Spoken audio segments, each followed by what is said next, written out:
Là, on a un circuit constitué de deux transformateurs. D'accord? Le réseau le distributeur nous dit, voilà, la tension livrée jusqu'à ce point-là, la tension maxi, c'est 321, quelques poussières kilovolts.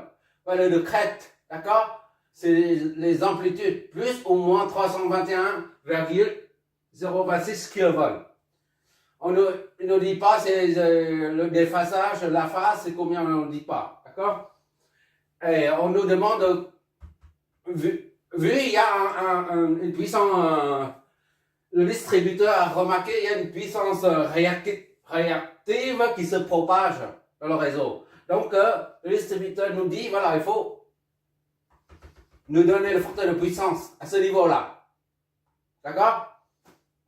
On va déterminer le facteur de puissance aux bornes 1, 0, c'est-à-dire le facteur de puissance en amont de l'installation qui se situe après les transforts. D'accord?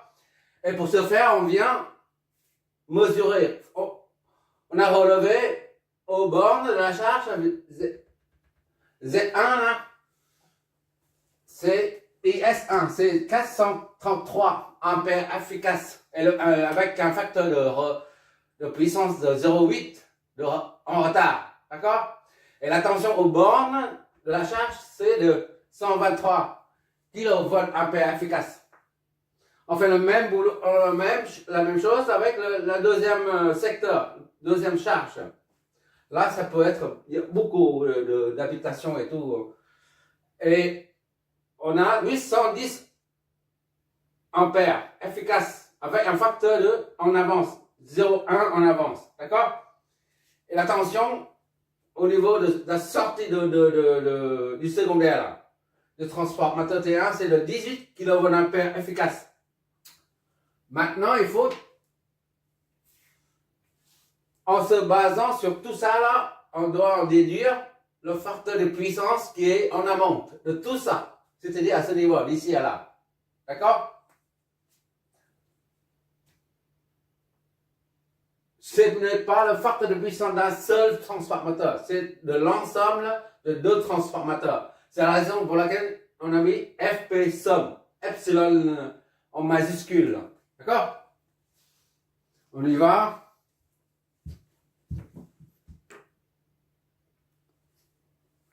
Pour commencer, comme d'habitude, puisqu'on fait l'analyse avec les phaseurs, les nombres complexes, tout ça.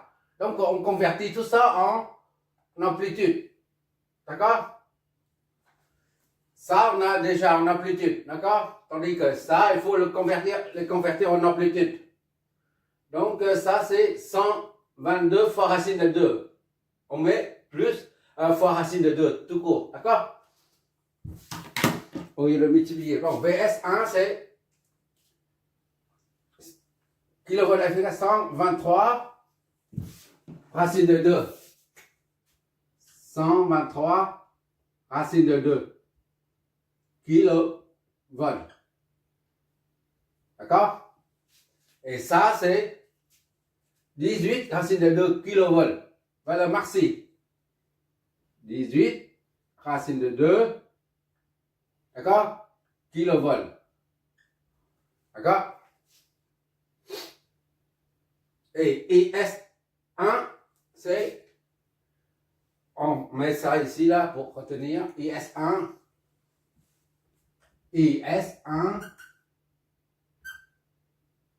est égal à 433 racine de 2. D'accord? Et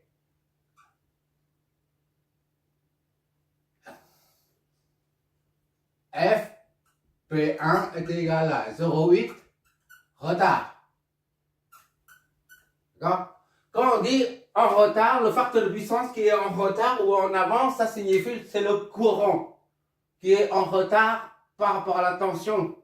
D'accord? Ou en avance par rapport à la tension. Retard ou avance, c'est le courant qui est en retard ou en avance. C'est ça que ça signifie. D'accord? Et VS1 pour IS2. S2, c'est 810 racine de 2. D'accord? Facteur puissant, on verra ça après. Juste après.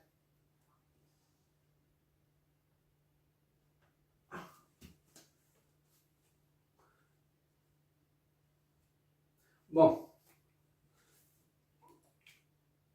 La tension V. P, c'est le fruit comme primaire, en fait. VP. On remet ici, VP est égal à 321,026. Voilà. Parce qu'il n'y a pas de phase. On ne connaît pas de phase. Ici, on a relevé les intensités efficaces. Ici, c'est idem. De même que là. Tout ça. D'accord? C'est pour l'instant, on met ça comme ça. 0,8 retard. 0,8 FP1 0,8 retard. D'accord? Et FP2 c'est P2 c'est 0,1 en avance. On note tout ça. Et VP, on n'en sait rien. D'accord? IS2 c'est 810, 433, racine de... Ok. Bon, on efface tout ça pour alléger un peu. Voilà. IS1, IS2, on prend ces valeurs ici. D'accord? Kilovolt. Bon. Pour analyser ce circuit, comme il n'y a pas d'angle de phase, rien ne nous empêche de fixer cette tension à la phase, de prendre la phase 0 degré comme référence. D'accord? Ici, on prend 0. Tout simplement. D'accord? Voilà. Donc, VP est égal à 0. Puisque la phase n'est pas donnée. Donc, on fixe à 0 comme référence. Référence est 0 volt. Donc, ici, c'est le départ 0 volt. D'accord? Et comme d'habitude, maintenant, on en déduit les autres.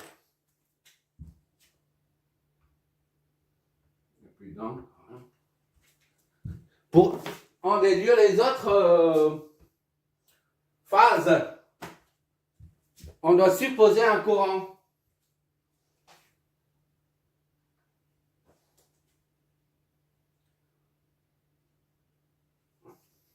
On suppose un courant IP ici. IP qui arrive là, IP qui sort d'ici là. IP. Grac, IP. Voilà.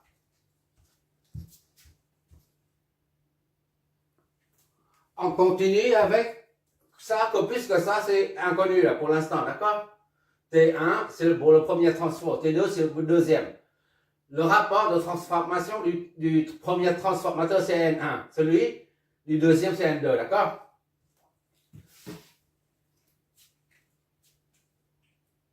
Bon, maintenant on va supposer un autre courant IP1.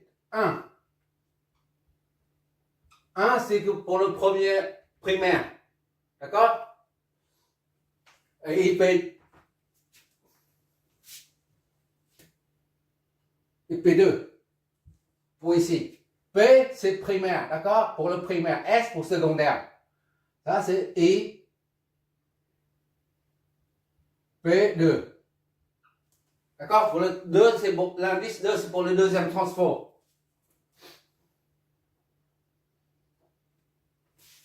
Voilà. Et maintenant, on va mettre la polarité, le pôle positif. Le courant I1 entre là-dedans, donc ça devient positif ici. Et quand ça c'est positif, ici c'est positif de l'autre côté. D'accord? La tension mesurée, c'est bon. Idem ici. I2 entre là-dedans, donc le point de marquage est positif. Et quand celui-ci est positif, instantanément de l'autre côté, c'est pareil. D'accord? Donc I2 entre par là. Donc, vu que le signe plus, c'est sur ce niveau. la tension s'oriente vers le haut et le courant est obligé de rentrer là-dedans, d'après notre convention concernant les transformateurs. D'accord? Et maintenant, il faut chercher les tensions. Là, c'est bon. Là. Vers le haut, là, c'est vers le haut également. Hein? Vers le haut également.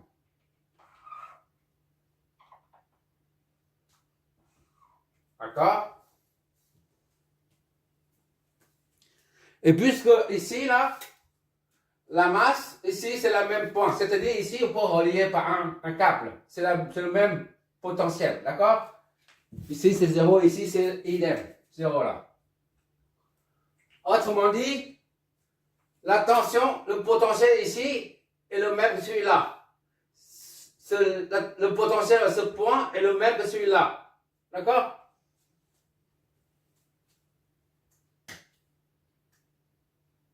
Donc, la tension ici, là, VS, VP, là, ça c'est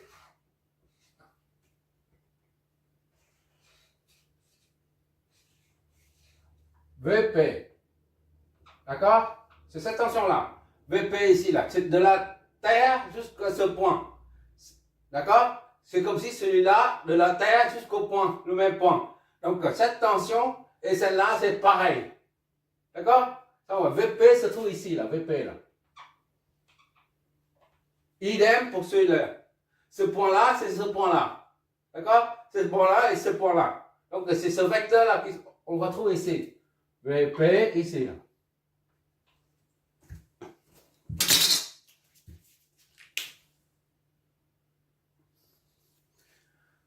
VP, c'est la phase de VP, c'est 0. Puisque ce point est positif, là c'est positif, là c'est pareil. Tout ça c'est en phase. VS1 est en phase avec VP. VS2 est en phase avec VP également. Or, VP, la phase de VP, c'est 0. Donc ici c'est 0 également.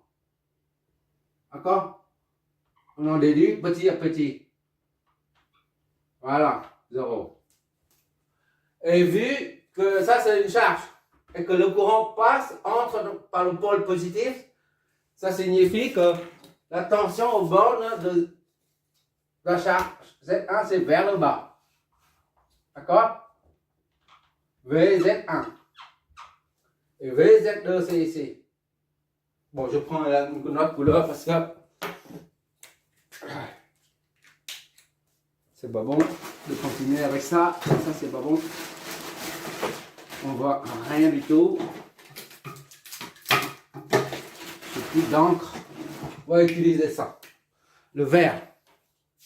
Même si c'est mal, on ne voit pas la différence. Je ne sais pas si on voit la différence. On voit la différence quand même. Bon, c'est mieux que rien.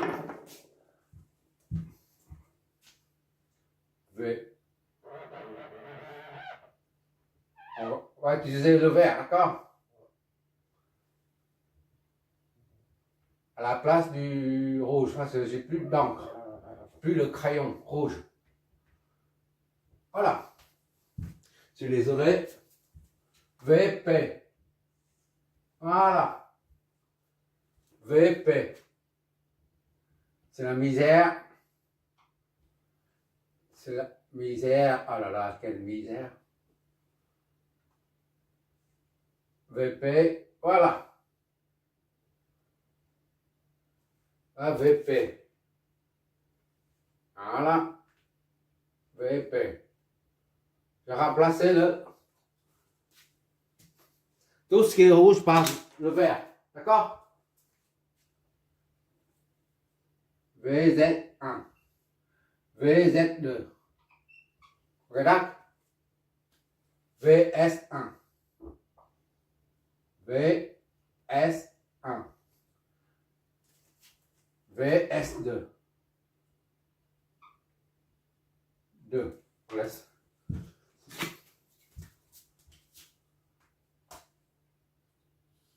Voilà. VP. VP. Voilà. VP. Comme ça. On travaille avec les moyens du bord. Les moyens du bord. À l'arrière comme à l'arrière. Voilà, c'est bon. Ah oui, il faut non seulement déterminer le facteur de puissance, mais il faut aussi déterminer la nature de chaque charge. D'accord?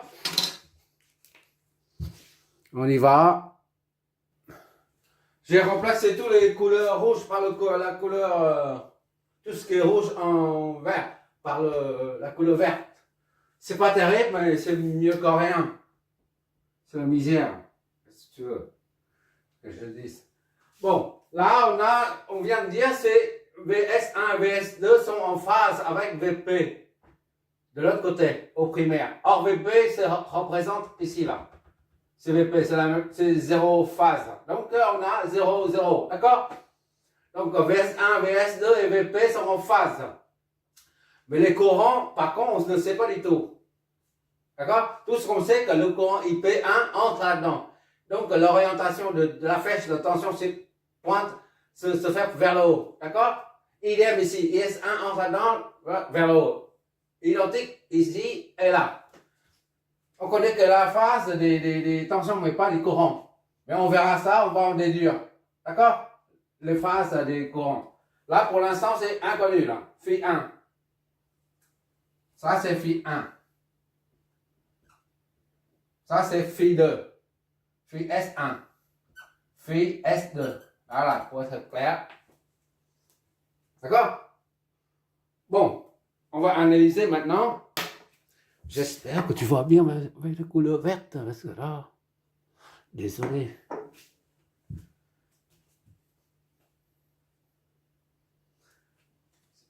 Comme d'habitude, là, on a une seule source. Donc, on considère ça est vu comme le primaire. Et il n'y a pas de source de ce côté. Là, il est vu comme le secondaire. D'accord? Puisqu'il y a une charge qui est raccordée. Il est pour ce transformateur. Celui-là est vu comme primaire. Il est alimenté par la source VP. Là. Et là, il n'y a pas de source. Ça, c'est secondaire. D'accord? Pour commencer, on va appliquer là le rapport de transformation. D'accord? Tous les paramètres sont au domaine fréquentiel. Ça, c'est en fréquence. Quand on utilise des nombres complexes, ça implique le domaine fréquentiel. D'accord? Et Z Z1 et Z2 seront exprimés aussi en fréquentiel après. Maintenant, pour le premier transfo, on a VS1, d'accord? V2 sur V1. Ok là? V2 c'est VS1, VS c'est VP. VS1 sur VP est égal à plus N, puisque les deux flèches pointent vers le pôle positif. VS1 sur VP ou non complexe. Voilà, on met ça comme ça. Est égal à plus N. Est égal à combien? On ne connaît pas. D'accord? Mais on connaît VS1, VS2. D'accord? Donc, N est égal à... Bon, on supprime ça. Pour l'instant, on n'a pas besoin. N est égal donc à VS1 c'est en valeur efficace ou l'autre 123 sur VP. Ici, c'est... Il faut diviser par racine de 2 pour que ça donne. La tension en amont des deux transformateurs, c'est en amplitude. 221, 0,26. Maintenant, on divise par racine de 2 pour avoir la valeur efficace. Là. D'accord? 227 kVA. 227. 227. Ou alors on prend 123 racines de 2 divisé par ça. Ça revient au même. D'accord? Ça, c'est 1.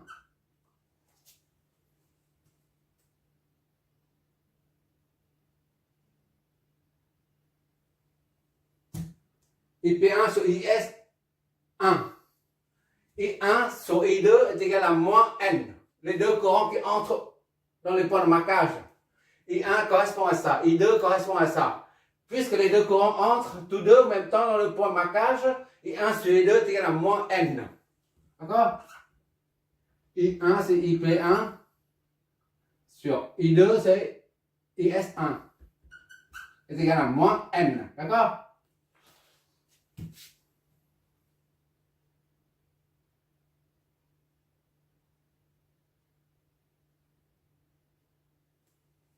I1, on va en déduire. Hop. J'ai oublié le nom d'indice 1 là. D'accord? Il manque quelque chose, mais je ne le vois pas. Maintenant c'est bon. Donc ça, I1P moins N1. D'accord? De même, IP2 sur IS2 est égal à moins M également, puisque les deux courants entrent tous deux par le point de marquage. C'est moins N2. D'accord?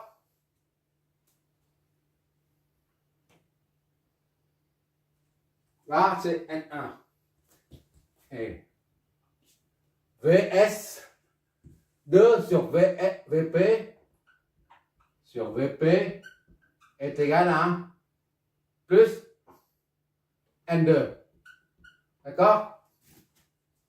C'est-à-dire N2 est égal à VS2 là, 18 sur ça là. On va le FK c'est 227. D'accord?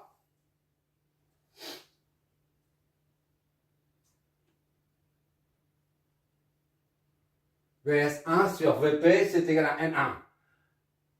VS2 sur VP est égal à N2. D'accord? VS2 c'est 18 sur ça. Le efficace c'est 227. On vient de faire. Divisé par racine de 2 c'est 22. 227. D'accord? Bon, maintenant,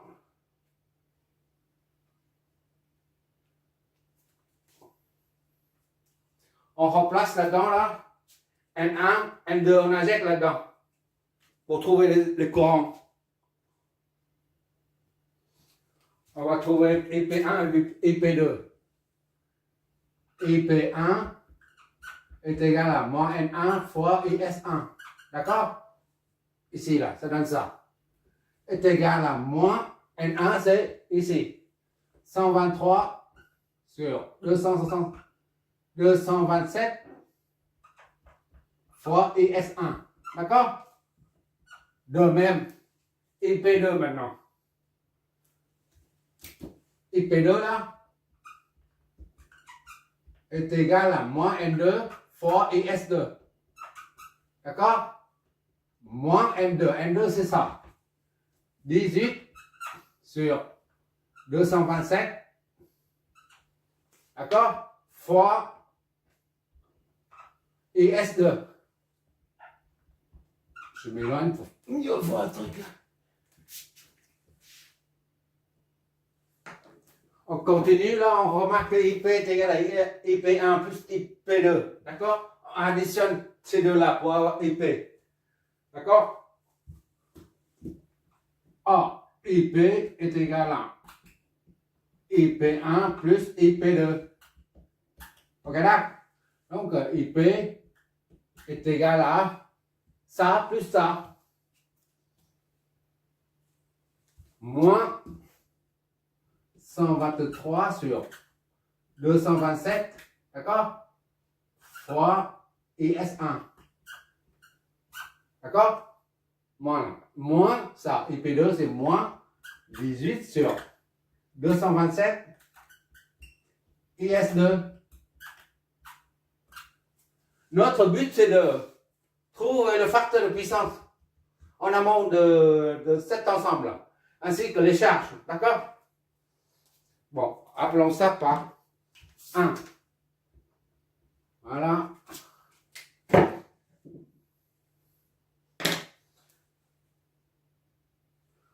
Maintenant, on va s'appuyer sur les facteurs de puissance là. FP1, c'est 80% en retard. 0,8, retard, d'accord? On va voir ce que ça signifie retard. C'est-à-dire cosinus de phi1, d'accord, est égal à 0,8.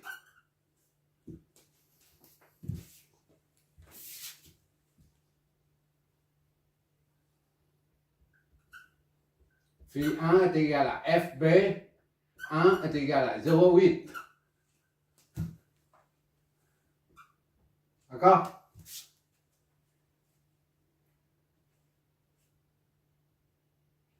On va mettre phi S1. Phi S1.